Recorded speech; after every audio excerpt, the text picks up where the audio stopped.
Oh, we're live now. Okay, well, that's good. Don't swear anybody. Anyway. So y'all are doing open houses and. We've just learned about a transaction that's gonna happen because his timing was impeccable. He said he was gonna, what he said he was gonna do, he did right away. And Amanda is very good at capturing people and following up with people, so I wanted to talk about that. Also, another story that I keep thinking about, we used to, Jack White was a builder's representative who's no longer in the business. And he was a very top producer in the state for a long time, and I did a lot of open houses for him for his builder. But one of the things he did after every open house, I mean, he was annoyingly persistent, but it worked. He was a top producer. After every open house, he'd go home and call the people that he had just met 2 hours before, the same day of the open house. What I typically do is try to reach them by no later than the next day. And I don't know what do you all typically do when you have somebody at the open house? When do you start to reach out to them? Next business day. Next Right. business day. So if you do an open house on Saturday, you're not gonna call them until Monday. Correct. Okay, you should call somebody, yeah. Our business is 9 days a week, right? Oh, yeah. 25 hours a day. So Kathy, what I do when I have met new open house guests, when they don't have realtors, they got their phone and whatnot, I will actually text them if I'm not inundated by other groups. As a legal guideline, just say, hey, thanks for coming to the open house. You know, here's my phone number if you have any questions. You have a louder voice, use it. I am so nasally from allergies, but thank you. So basically when they're leaving the open house, if you've got the time right then and there, if not, when you're done with your open house, I'll just text them, hey, thanks so much for coming to my open house. Here's my business card. Let me know if you have any other questions pop up about the home or any other homes. And that kind of sets the tone that, hey, I'm here, I'm your realtor now. And that's not unlike what I was just said. This gentleman would like call everybody before he had a cocktail, before he had his dinner. He would get a hold of everybody. So Amanda, how do you get their phone numbers so you can text them? I use a lot of our standard open house verbiage that we talked about. They come in, oh, thanks for coming, how did you find me today? Was it Okay, signed? why do you ask that question? It tells me a lot about what they're going to know about the home. If they just came in off the street from the signs, I know they probably don't know the house, bedrooms, bathrooms, etc. If they tell me they came from Zillow or any other online source, I know that they have some knowledge of the home and that they could have been watching the market. A lot of the times people that come in off of signs are neighbors, maybe looking to potentially sell or even just nosy and want to check out their neighbor's house. And so they're not going to know typically that much about the home. So that's what I start with. Once we've got them in and whatnot, I'll say, oh, welcome, give them a little short, 2-liner about the home, note anything that is special about the home that I've been told by either the listing agent or the seller. And then I kind of let them walk around a little bit. And when they hit the kitchen, that's where I start really going in, asking them lots of questions, oh, have you been in the market for very long, blah, blah, blah. I eventually get to the point where I ask them if they have a real estate agent or not. And if they don't, I say, oh, perfect. Well, let me go ahead and I'll get you logged in, take down their names. Okay, what's your phone number? Boom, boom, boom. Okay. So I'm going to interrupt Amanda. So the point of this, among everything else you just said, is we don't let our prospects sign in. We don't let them sign in because maybe they won't. They might give us a wrong phone number or a wrong email address, or we won't be able to read it if they do. So we sign them in, and part of the psychology there is most buyers want their realtor to be in charge.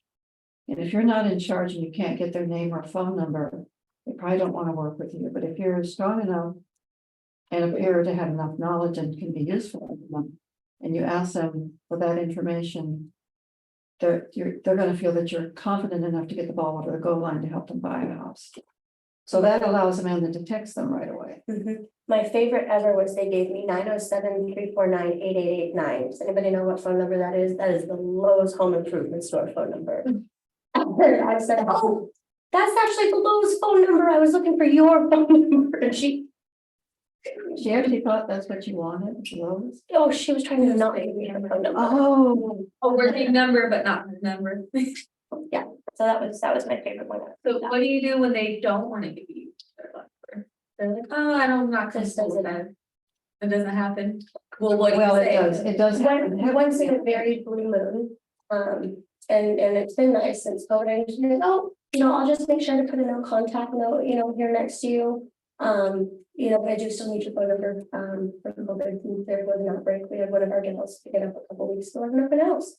Or prior to COVID, you can say, the reason I'm asking for your contact information is the seller was just wanting to know who else been in their home. Exactly, that's what I'm saying. Yeah, and that's pretty, that, House hunting too, we have a line, like, we usually do this for security reasons, because we're in someone else's home, there's things here, That usually works for us, but also, kind of like you guys' method, it seems more like, I don't know, professional or friendly, like the realtor taking charge thing is cool, because I do that a lot of times, I'm like, here, can you please sign in for security reasons, whatever. And then they'll leave portions of it blank, and I don't want to be like super, like, sign it, so then I'm just like, well, okay, they didn't sign it, yeah, you're better off at just say, thank you for coming. Please take a look around, and before you leave, I'm gonna tell you a little bit more about the house. And I'll get some information from you as well. And pre-COVID, I did use lines like that, but post-COVID, it's just a path of least resistance, because people are like, oh, okay, yeah. Does Amanda use a clipboard? I do. Amanda does, yep.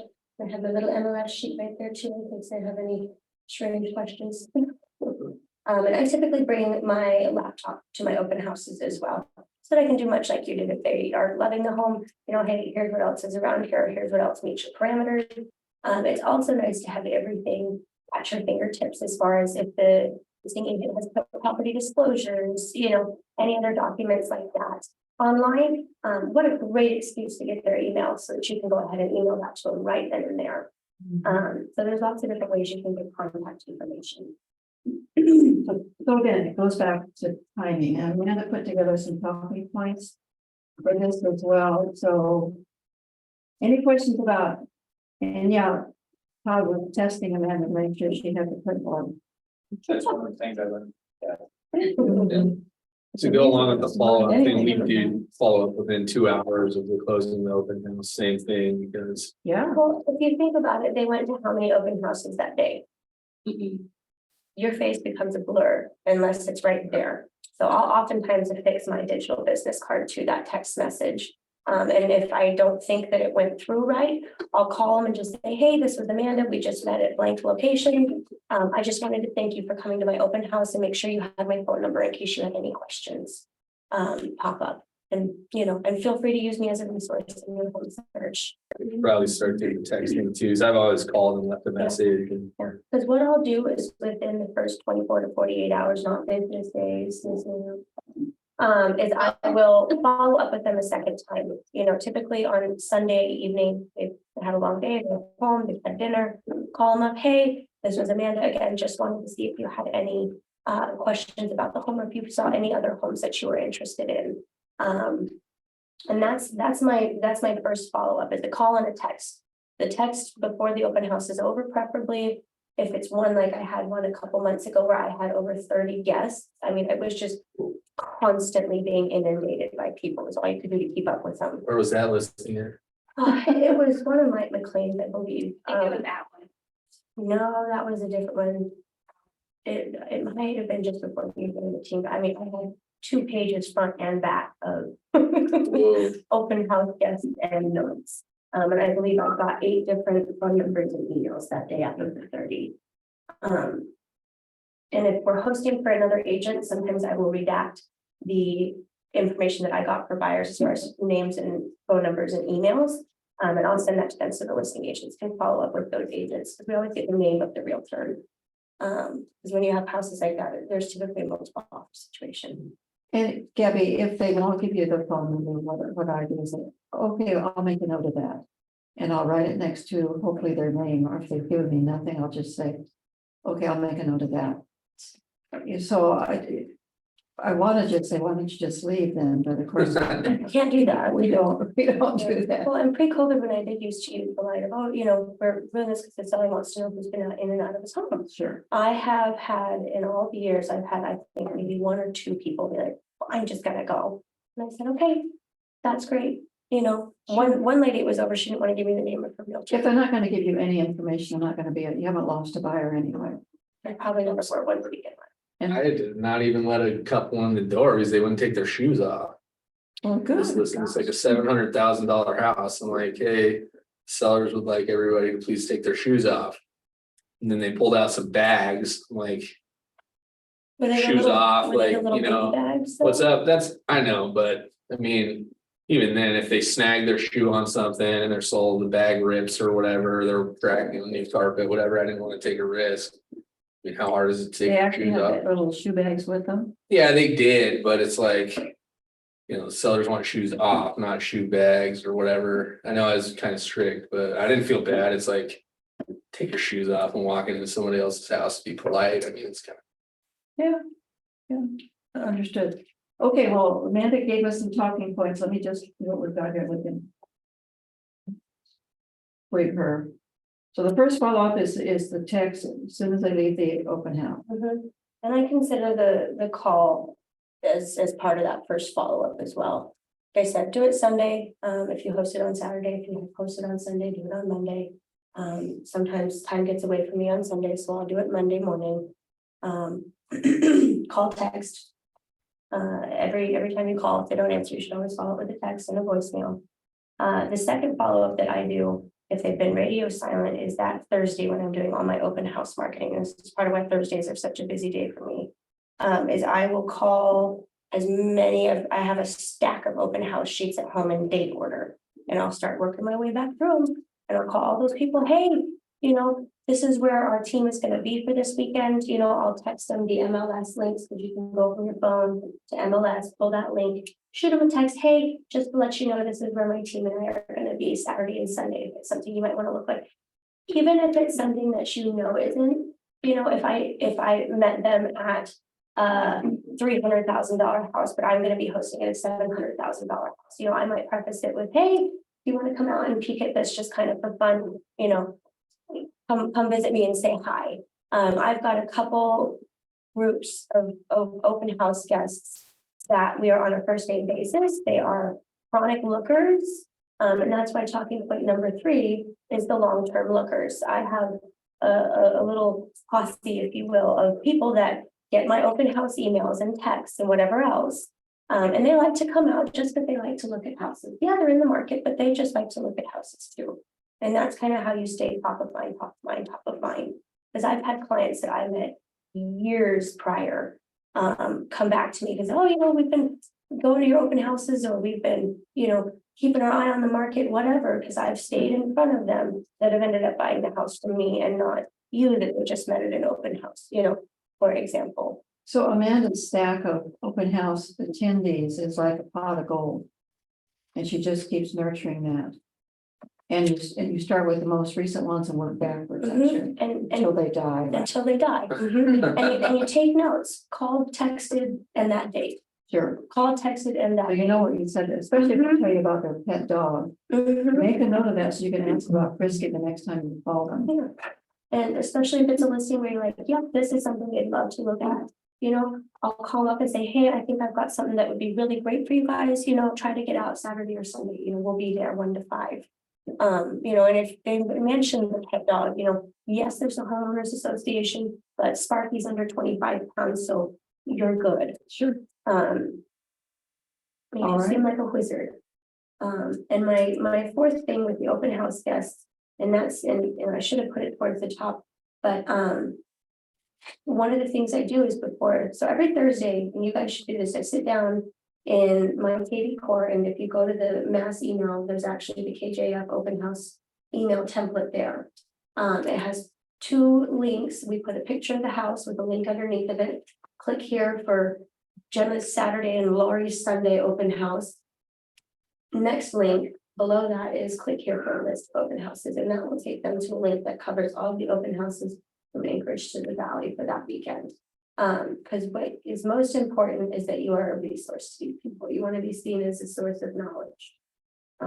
As well as somebody who can get the ball over the goal. And so adding them to KV4 is something that I feel is really critical. Because let's say they eventually become 25 pages in to your stack of open house sheets. You may not call them, but every 6 months at that point, and that's okay. But they're still getting your emails weekly. And you can go to the email once you sent it and see a whole report. Who opened it, who didn't open it, who unsubscribed, blah, blah, blah, blah, blah. And especially when you look at that, the people that are opening it, call them. How many are using KV Core? My team members are. I plan on getting mine set up, only closing on Friday, so I can get the, what's it called, like 5-star recommendation or whatever. Sure. 'Cause I need those, like, starting out, Is anybody using HomeSnap? Homes.com that we converted to HomeSnap. I get probably, I'm gonna look into it because, I'm paying for that. It's less costly than Homes.com was, but I was successful with Homes.com. But HomeSnap is continually, like, at least every other day sending me a lead, but it says the lead is not a hot lead. The lead will be nurtured for months. It doesn't even recommend you call them. So what? Don't bother me with warm leads. I don't, the app is so, it's like you'll type in an address and it just gives you a bunch of different other addresses. It's like, my client's looking for this specific address. So you're trying to use it in a different way than it looks like. Yeah, so it's kind of like a Zillow, but for a lot. Yeah, But it just doesn't work. I'm not Yeah. happy with it. Yeah. Another good follow-up technique, your phone is your best friend. One of the houses I sold to, she actually became a personal friend, and I attend Thanksgiving at her house every year now. She was very standoffish at the open house. And come find out that's just who she is. I love her to death. But that's just who she is. She doesn't like, in your face, in your face, in your face. And I could tell that when I met her. And she said, we're probably not looking for like another 3 to 6 months. I said, great, how about I just check in with you once a month? So on my calendar, I went in and I added, call so-and-so once a month. So on the 15th of every month, I would check in with her. And on the 6th month, and we didn't always talk about real estate, it was, hey, how are you? How's the family? How's work?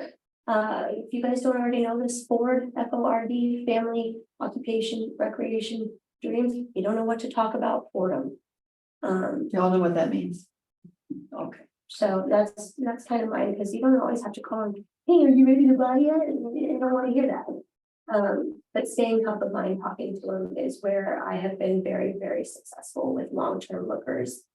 Another thing that you can say that kind of bridges the gap if you haven't talked to them for 6 months, because it's not a lie. So you get them on the phone and you say, thanks for answering the phone. I just want you to know I was thinking about you. What's going on in your life, or what's going on in your world, or how's Frisky? But you'll have that note.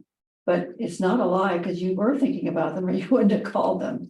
But it's an easy way, because I know certainly I get uncomfortable if I haven't talked to somebody in a long time. I'm thinking, what am I going to say? Well, just let them know you were thinking about them. Thinking about them, or And sometimes ask questions. I'll use, hey, I was going through some of my past open house sheets, whittling down my database, and I have a note here to call you in 6 months. Well, it's been 6 months. How are you? Sure, Um, it doesn't have to be complicated. I have to tell a story. We had a gal that used to work for Jack White, and she had been a cheerleader her whole life. She did cheerleading at the college level at that point. So she would stand out there in her little cheerleading uniform and do all the things, but she was terrified to pick up the phone and make a phone call. She wouldn't do it. She eventually got out of the business and lived somewhere down in the lower 48. So don't be afraid to pick up the phone. Is anybody here afraid to do that? Billy, you were the master caller. Billy made so much money when he started calling people. You could probably give us some success stories from your phone calls, or how many times you had to call somebody before they finally caved and said yes. I don't remember the successes as much as the failures. Well, what'd you learn from the failures? Don't wait. I have a whole stack of papers that I wrote very large, don't do this again. And one of them was one of your open house sheets, sign-in sheets. That somebody said, oh yeah, we're sort of interested. I said, are you working with a realtor? They said, no. I said, okay, and they gave the sort of standoffish. I'll write this down, but don't call me a million times. So I said, no problem, I'll call them on Wednesday. Well, Wednesday came and went, and I didn't call them until probably the following Friday. So 2 weeks after the open house, and they said, we just got a contract accepted.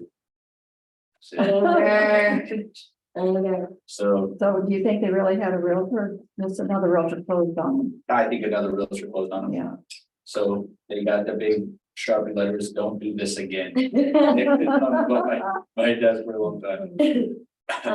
Another great thing to avoid that situation is even if they tell you, oh, well, we're 3 months out from looking, I'll say, great. I'd still love to get you into the office to sit you down and have a buyer interview with you. We can get a search set up. So the properties start coming to you.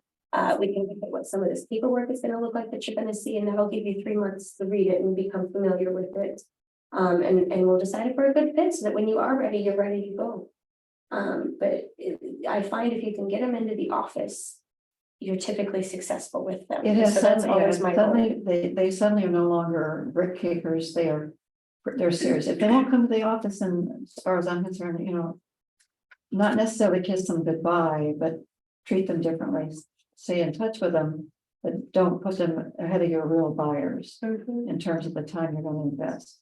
The point of steps 1 through 4 isn't just to be their friend and be top of mind. If you can get them into the office, get them into the office. Because guess what I do when they're in the office? I slap a buyer representation down in front of them. And if they say they're 2 years out, I said, great, I'll put it 2.5 years out so that nobody feels pressured. Well, let's say that she professionally puts a buyer representation No. in front of them after she spent some time with them. Or either that or stab with a gun to their head. Yes, that's the one. That's the one. But no, you've done the follow-up, you've called them, you've texted them, they know who you are. They actually know who you are. They're Sure. you're not just some human calling them. And once you bring them in the office, it's far more professional too. They're not And you gonna, bring them in. they're not gonna ditch you quite so fast.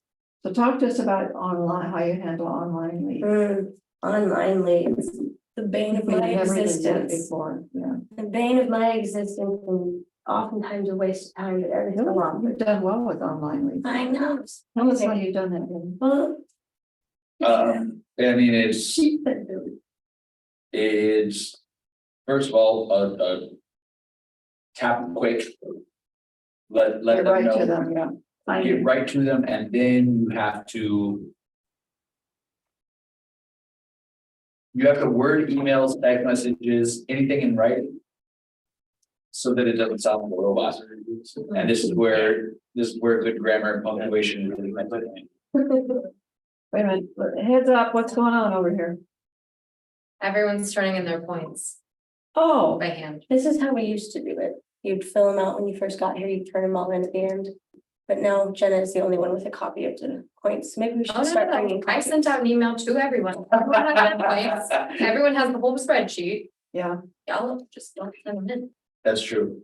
that's why we have. You should bring multiple, I know. you should bring multiple copies of the point sheets, so people But we can have just. to- Anyway, let's get back to Billy's story. I was just saying that you have to word.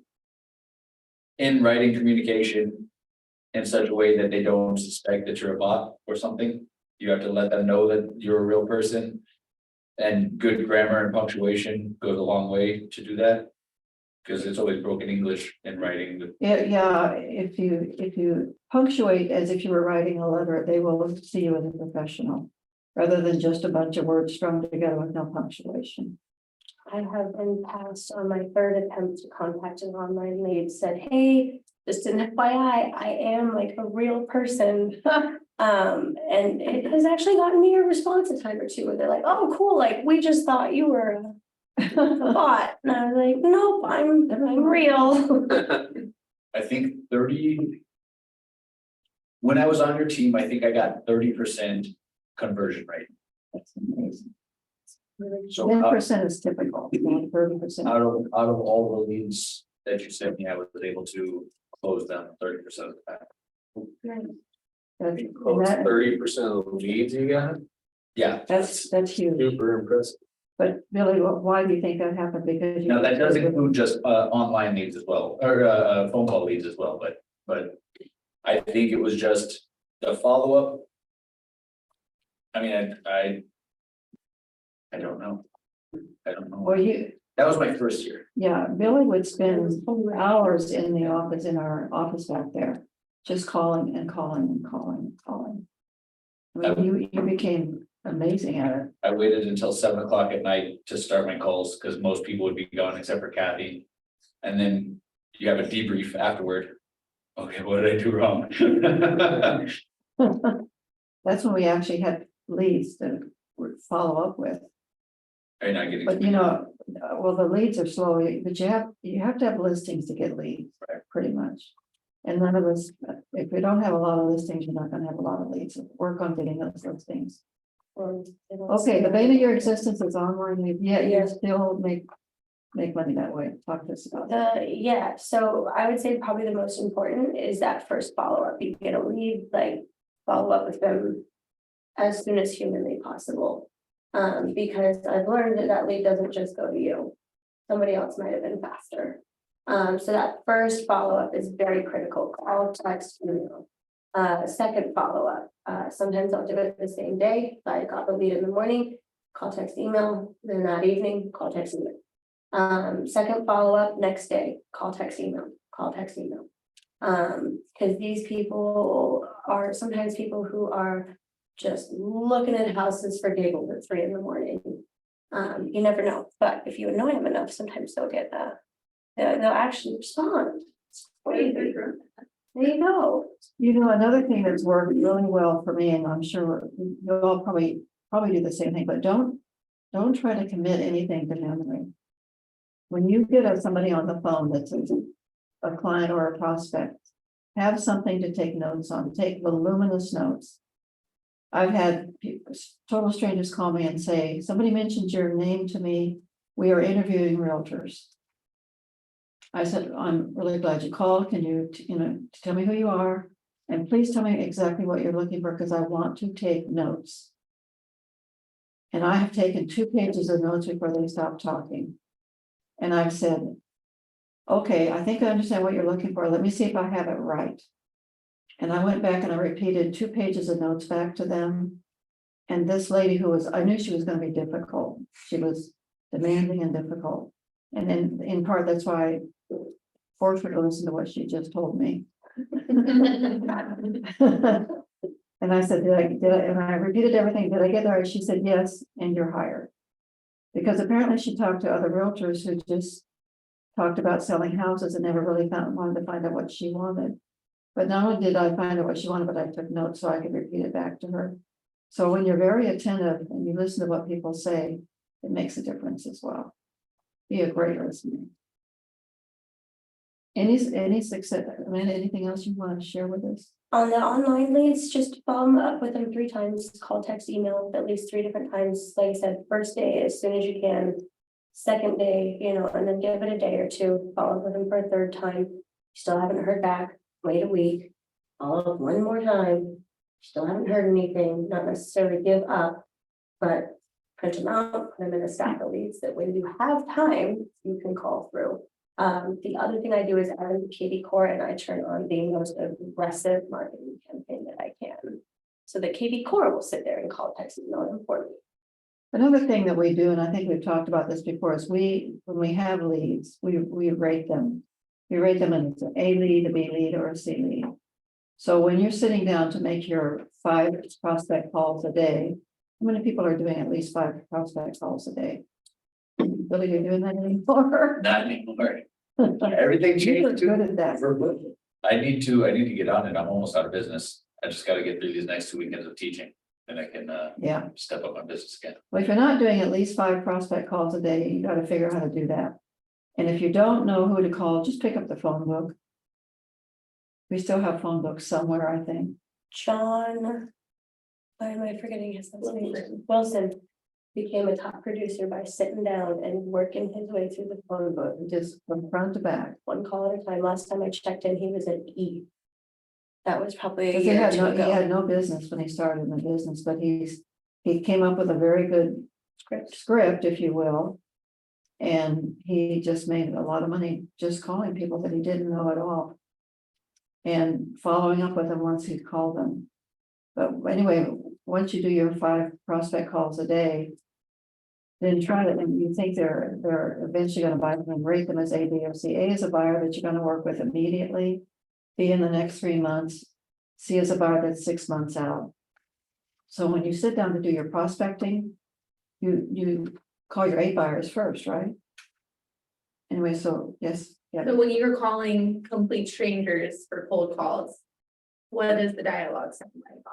That's without sounding too, If am I calling them from an open house or? no, phone like book? from the phone book or just a cold or a warm lead got offline, a cold lead. Yeah, somebody you have no relationship with. You pointed support, but if a stranger calls me and starts asking me about my No, you family. don't just I'm jump in right there, you No. know, hey, I'm Amanda with Jack White Real Estate, you Yeah. know? I'm making some calls to see if there's anybody in your neighborhood that might be interested in buying or selling. It's a hot seller's market, you know?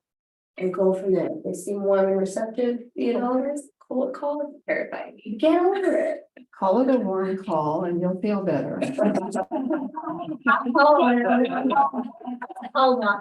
Well, the problem is if I fail at a warm call, I feel like I've actually failed something. You have failed. If I fail at a cold call, it's no skin off my back at all. I don't care at all, because they don't know me. I'm never gonna meet them. We should do a trenches where we block out all these conference rooms and put us on teams, maybe even based on those. And we all take turns cold calling. You wanna know what I would say if I was cold calling? Okay, let's just pretend you're the person, that you're the lucky person in the phone book. Ring, ring, ring. Hello, Hi, is this Gabby? it sure is. May I ask who's calling? Gabby, my name is Kathy Fernandez. I'm with Jack White Real Estate.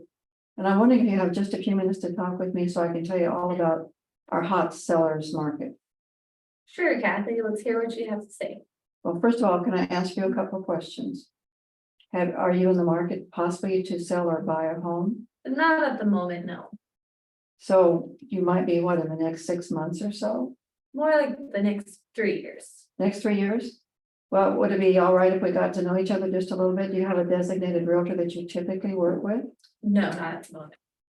I usually just get online and kind of look through reviews and see who has a little bit of experience before I do any kind of major purchase like that. Well, if you were to buy a home in the next 3 years, Gabby, can you, any idea what you'd be looking for? Because I'd like to take some notes if you don't mind. Yeah, I'll be looking to size up. I'd like to get another dog. Okay, just give me a second. You want to size up, size you want up, another dog. How big a dog do you want? A big dog. Really I big have a dog. big chocolate lab. So that means you probably need a pretty big house. Probably not a condo, right? No, I'm currently in a townhouse. That's why I would want to size up. Would you keep that townhouse in order to buy another home, or would you? want I to think sell we it? want to rent it out. That's a good idea, yeah. You wouldn't, and you say they, so if you make a move up, you're gonna be with you and your family. Yes. What school district would you like to be in if you have children? I haven't looked into school districts, but obviously whichever one is considered the best around this area. Okay, well, we could help you with that probably and help you make that decision. How many children did you say you had? Just 2 fur babies, maybe 2 children in the future, we'll see. Okay, so, okay, but you want to plan ahead and have enough of a home for the upcoming babies and the fur babies. Yes, I'd like a 4-bedroom, 2 bathrooms. Okay, let me write that down. 4 bedrooms, 2 bathrooms. You know, Gabby, if you're interested, I'm gonna invite you to the office one day at your convenience, day, evening, or weekend. And let me set you up for a home search. You're not gonna buy in 3 years.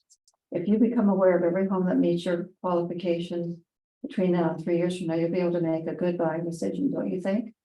Yeah, I would say the reason I'm not in the market now is just I'm not there yet financially. It's gonna take a couple more years to forget for that.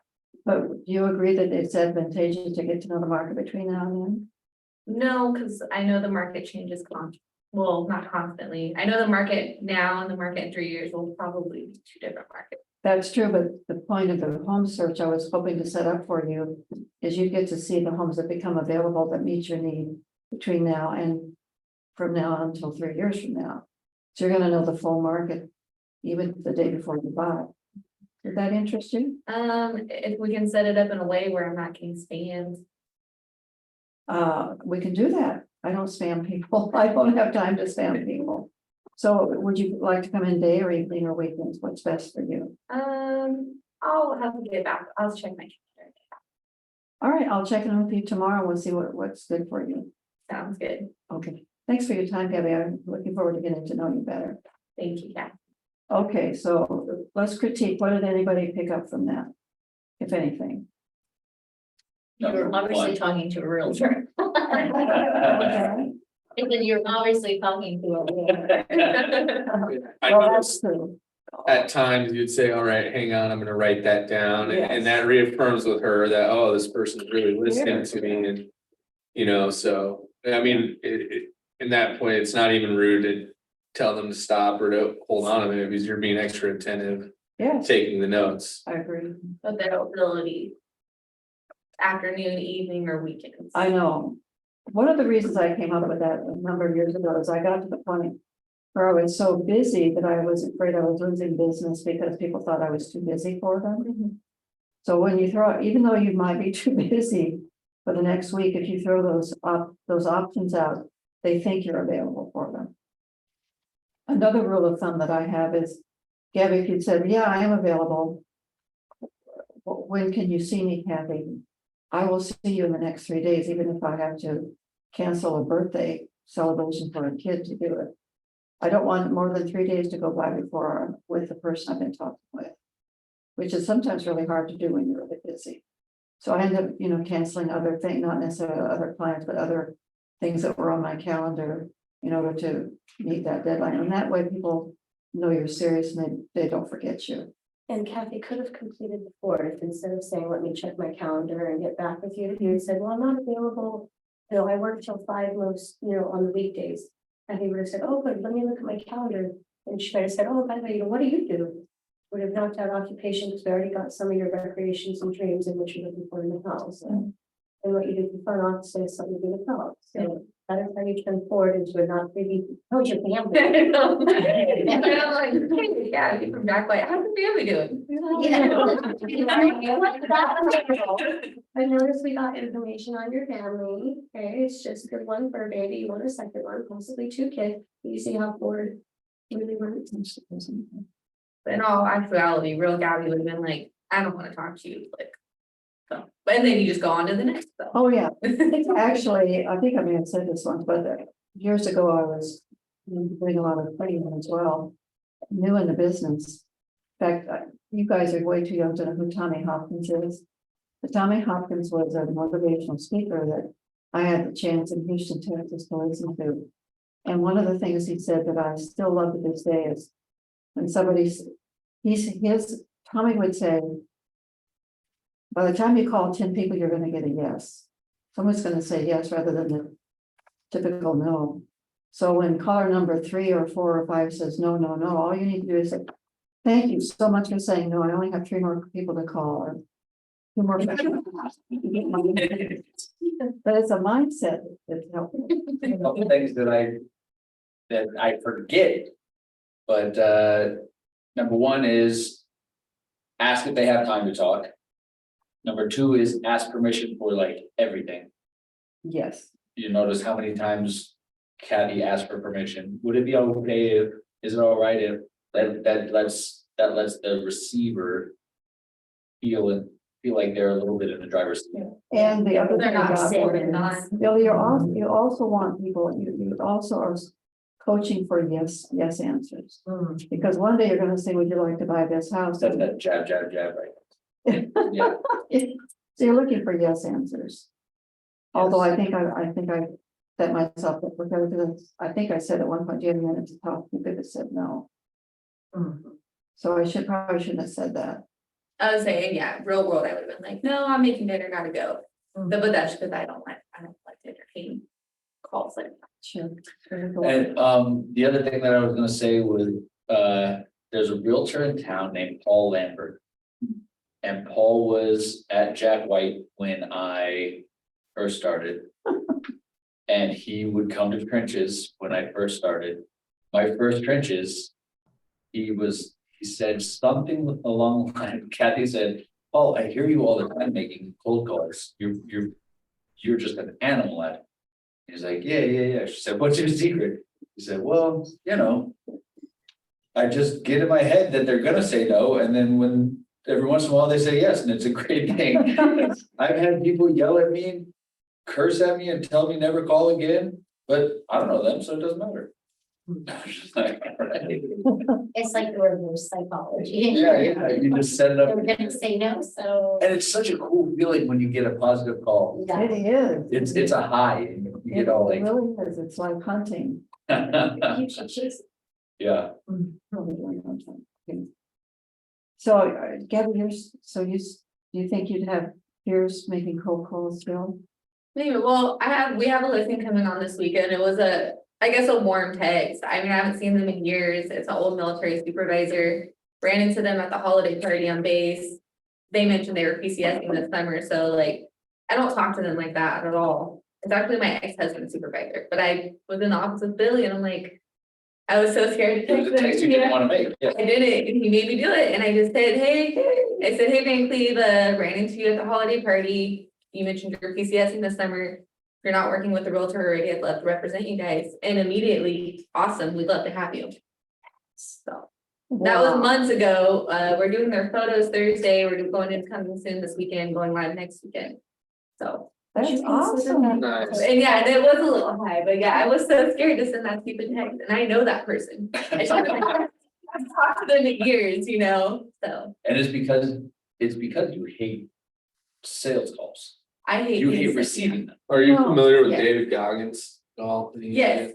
Alright, well, like he says, the only place like where you grow from is a place of being uncomfortable. Yeah. So it's like every time you get yourself in that uncomfortable spot, you'll become more familiar and less comfortable and more of a professional at it. So that's just the attitude I try to take at all times is like, Gabby, another thing that I heard this recently.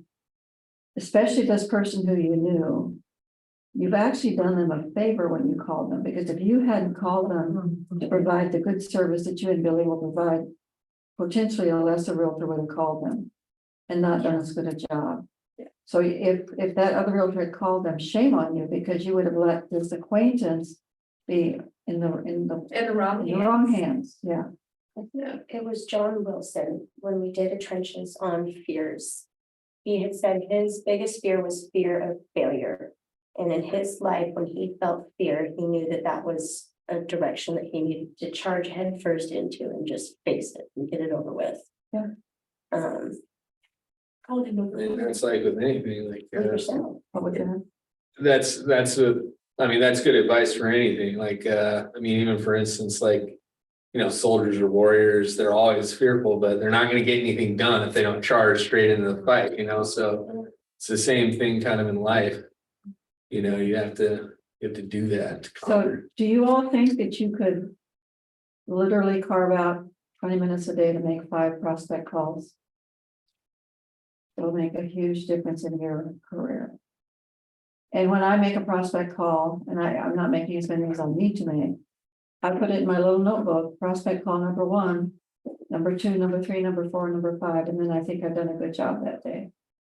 So if you do 5 a day, that would be 5 times 7 is 30. What I do is I give myself a little bit of a break and I just say, try to make 25 a week, which I've not been doing, but I need to start doing it. And you can, especially when you do open houses, you've got all kinds of nice people to call, new people to call. And if it's a slower open house, I have a little business bin, I call it, it has my calendar, my notebook, my laptop, and my stack of open house sheets. If you're at a slow open house, make some phone calls. What else were you gonna do? Sit there and twiddle your thumbs? We had a comment earlier. I don't know, maybe it's, Oh, he just said, he liked that you kept digging deeper. yeah, Like what size dog? Yeah. She was looking for. and the good news is that I'm actually probably a nosy. But I've found people like to talk about themselves or their dogs. I'm not gonna ask you size of your kids, but I, you know, Your kids belong to yeah, right. That was the way, yeah. One thing I do like to do with somebody I don't, I say, but at some point I say, by the way, what kind of work do you do? Or if it's a husband and wife, I'll say, and by the way, directly to her, do you work outside the home? Because we don't want to say, do you have a job? Because she's gonna hate you. Because she already has a job cleaning house in her own home, so do you work outside the home? So there's all kinds of interesting things, ways to say things that will get you what you want. And literally endear them to you. In fact, if you don't, you should write a little script for yourself. So that you're always ready to say the right thing at the right time. Anything else up there? No? Yeah, I do have a question. Where do you guys, I just chimed in later. Where do you guys get the phone numbers? Because most people don't have, you know, the numbers anymore what they used to have in the phone book. Oh, in other words, if you're gonna cold call, how do you get phone numbers? Yes. You know, I don't have an answer. There's yellow pages online. There's Remine that we have access to through our subscription with MLS. You could even go onto your Facebook. You could message people from Facebook and call them from Facebook if you wanted to. There's Okay. endless opportunities, and they do still make phone books, they're just not as easy to come by. They throw them at your doors. Yeah, Yeah. Every 6 months. Oh, no, my problem is not with the Facebook. It's usually the phone numbers. Everybody has a cell phone and that's not listed usually. Yeah. Yeah, sometimes if you get. I would just claw. Any way that I could to get one point of contact, even if it's an email address, even if it is a Facebook profile, and then you just. Keep attacking until, let's say attacking, you keep, persistent. my, the touch, you keep touching them until you get another point of contact. A phone number or an email, something more personal. Facebook. You go to Facebook Messenger. I know, but how do you open up that conversation? Hi, there's Lori Shelley. Well, I do things a lot more informal. Still professional, but informal, so. If I've met somebody ever before, that's a little bit more of a warm lead for me, so. Hey, I'll just use Josh as an example. Hey, Josh, I know that we haven't spoken to each other for 3 years. 10 years. What's let me think of an example of 10 years. Let me think of an example. Anthony. First, I want some kind of dirt on him. Is he doing a show or anything? If I don't know, then just, are you still doing plays? I'm gonna be honest. I'm a realtor. I'm looking for business, but besides that, we're new. You ever Facebook a complete stranger? I haven't. That's what I was like. Why not? I Facebooked plenty of almost strangers. Yeah, but why not? You could easily say, hey, you know, I'm Laura Shellgarter, I'm with Jack White Real Estate, I'm, you know, newer in the business and looking to drum up new business, you know, is buying or selling real estate something that might interest you? And let me ask you this, and you this, what is the worst thing that happened when you call a cold call or you Facebook a cold complete stranger? What's the worst thing that can happen? They'll say no. You'll hang up. And Or you could go on the real estate groups and kind of notice who always comments and recommends their friends and then be like, hey, I'm Lori at Jack White. I noticed you're very active in, you know, Alaska real estate group. Are you currently working with someone? Blah, blah, blah. Cause you do see the people who comment and they'll like tag their friends and stuff. If I was gonna go after strangers, which is not unheard of, I would stalk them a little bit. And send them a message about a specific post. And start the conversation there. Might not even say that I'm a realtor the first couple of lines. And if they share mutual friends with you, you know, your friends in real estate, they're not always working with those realtors, Mhm. Also, just. if you send a message to somebody that doesn't know you, they're gonna go to your to your Facebook page, they're gonna see that you're a realtor. You don't even have to say, hey, I'm a realtor. You start a conversation. I like. I don't know what to. I stay away from Facebook, so I don't even know anymore. Well, I don't totally agree. I think. I don't want someone to find out 3 messages later that I'm a realtor. I want them to know first thing out of the chute.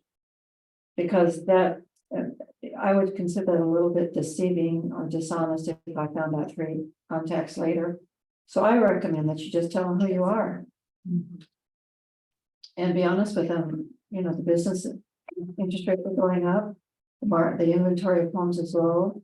I'm looking for a fresh business. It depends on my mood at the time, yeah.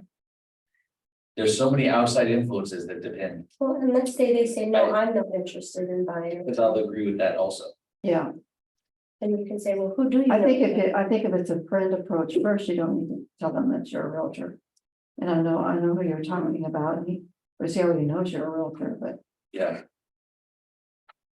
if I'm really looking for business, and most of the time I don't have friends. I have just, I think I'm kidding. But I don't have any,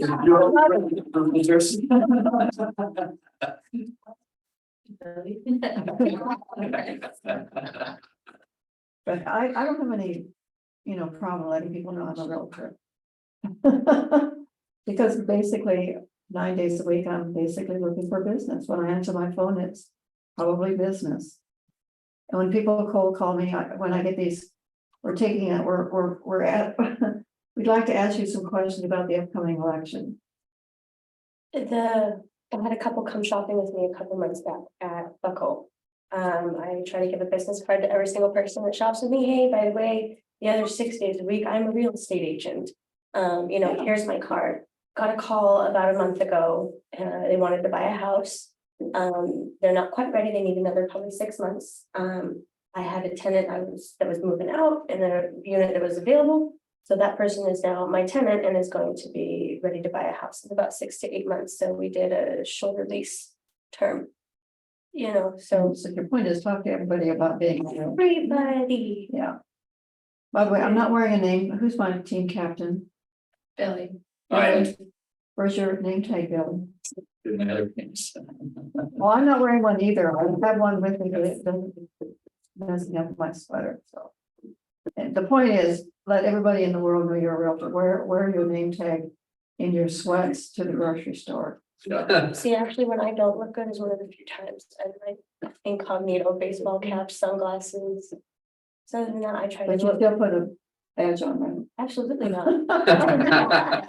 They don't need to know she looks like trash that one time. Yeah, because most of the time I do look very nice and presentable. And Okay, time is up, so let's go around there really quick. Tell us each of you at least one thing you think you can adopt and learn from today. And 5 calls a day. 5 calls today. Oh, gosh, we're gonna talk about that. So next time we meet, would you talk to us about how that went? So between now and 2 weeks from now, that's gonna be 5 times 30, 60 calls. Okay. Whoa. Or what did you learn you didn't already know? Work on the calling and sending texts like immediately, like Yes, that day. same day. Never let this happen again. I like the sending texts right after they leave the open house. Instead of just like following up. And to with do them. that, you've got to get their phone number. How do you get their phone number? Ask them. Ask for it. Exactly. Yeah. And before you leave, I'm gonna log in your phone number. I almost prepare them for it. But you learned you didn't already. So I haven't exactly been as good with texting, like I like making calls, decent at that, I don't have any anxiety there, or messages, and emails are fine, but I gotta do all 3. Call, text, and email, like I gotta follow up more with the text Yeah. after my calls, I haven't been doing that at all, so. For sure, I'm gonna start doing this. Billy knows everything, but did you learn anything that you didn't know? It's so stupid to me, but remembering to ask, do you have a couple minutes to talk? No, I just, you do that all the time, you're really good at it, and I picked that up from you, like I had to make a call yesterday to that, and I said, hey, you have a couple minutes, keep in it, it's me. So if you call me back, No, that's something I picked up from you, and no, you're very good. easy day then, never mind on that. I guess it's just subconscious now, but, Yeah. talking about this stuff, my business has been referral for several years now. And so, now that things are starting to get lean again, I'm going to have to, start making calls again. And something that just popped into my head was remembering to let myself feel the hunger. When you get. I remember the mindset and, you get a little bit hungry, the calls don't matter. Everything is practice, everything is sparring, and then every once in a while, you'll land something. Right. And so, just letting myself feel hungry again and not satiating that hunger with organizing my client lists or developing my follow-up plan, not worrying about the minutia that feels good to You have to do organize. what makes money, Exactly, and you have to do what is your shortest time span between now and paycheck. yes. And calling is the shortest time span. Yeah, you're very good at that, really. What'd you learn? I like the pointing out the availabilities, day, evening and weekend. Yeah, Most times I'm like, hey, I've got this day available instead of giving them the driver's seat and telling me what works Sure. for them. So I like that. and again, I repeat, people buying homes or selling homes want you to be in charge. They don't, need you. If you're not in charge, they don't need you. Gabby? The 5 calls a day, if I can just suck it up and, take people's crap on the phone, it makes it a lot What? easier to do. Who's gonna give you crap, Gabby? People like me, Kathy, every time it told me prospect calling someone else. Just like. Yeah. I hate receiving sales. Wait a minute. The Somebody first time yelled you at- told me to call all these numbers, and I was like, okay, Kathy, I'll go find Inspired Listings to call. This guy sat there for 5 minutes yelling at me. First time I did prospect So what calling. did you do about that? I just sat there and I was like, I'm so sorry. Well, let me know if you do need help buying or selling. I was like, have a nice day, and hung up. Yeah. And there's nothing. Did you die? No, it What's was his just name like, so I don't call him? The other thing is I don't like receiving that type of solicitation from anyone, so that's why I don't want, treat people how you want to be treated. I don't want to be bothered. But if you want. So that's my thing is I started actually taking those phone calls and actually listening to people give me their spiel, right? So then when I have to make that phone call, I'm hoping that the other person on the other side is gonna do the same thing I just did.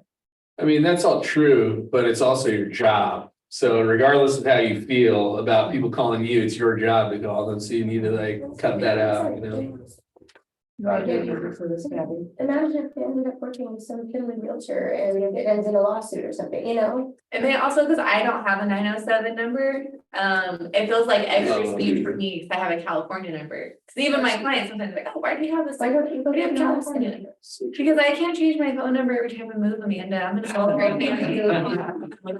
Yeah, and because it's not that I don't mind doing it, but when it's linked to bank accounts and stuff, it's a pain in the butt. Are you in the office enough? You can call from the office phone or? Yeah, you can, A, B, you can actually call and text through Katie Corn. Yes, and I need to do Katie before. I did the spiel with Gina when I first started, but because I'm not from here and I haven't had really nothing to load in KB Court aside from my family who doesn't live in the state. I find that KB Court is not useful unless you have the contacts, which I did Well, not. you So do. I have a little bit more now, so I can get into it. But starting 6 months ago, I had no contact besides my realtor sister, Yeah. that's not Are gonna you drum up doing business. open houses? I am doing open houses. They're You're getting slow. names Nobody and comes, numbers? or if they do, they all have How their. many signs are realtor. you putting out? Like 6 to 8. And what advertising are you doing? I just put it in the Facebook groups. You get free The real advertising estate. here through Jack White. Yes. You should do that. Well, yeah, they usually do it. on They're their not her listing. Yeah, they're not my listing. We'll have the agents place them on. They usually do, but there's a lot of open houses right now. I did an open house last week in Eagle River. So crickets. I did an open house on Saturday at a $980,000 listing. I had 4 groups come through and I captured one as a buyer. That was a good day for me. I think it's one. Why, but here's the thing, if you have no one show up at the open house, drag a phone book into the open house with you.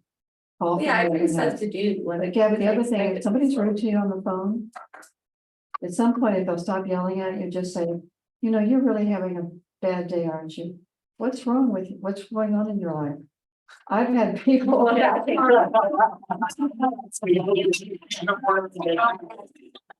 Easy because you actually diffuse it. And they eventually, I mean, I'm not saying it works every time, but. They could become your client and they'll say nice things about you.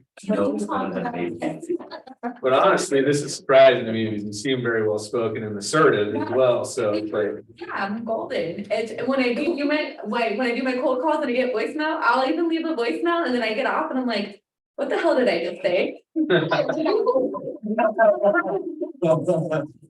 About the phone, in person, I'm good, text, I'm good, it's something about on the call, it's mostly voicemail too, I'm like, I'll be sweating at the end of the voicemail, and I'm like, I have no idea what I just said. You just shut it down. You should have My point is like, since you hate the calls so much, you're tricking your brain into projecting that on you calling, it's like, it's totally separate. Like, I mean, wake up every day and say, I love cold calling. But I relate to that 100%. I relate to that. I just really do. I will get over it. It's not something, it's not an impossible obstacle for me. I will overcome it.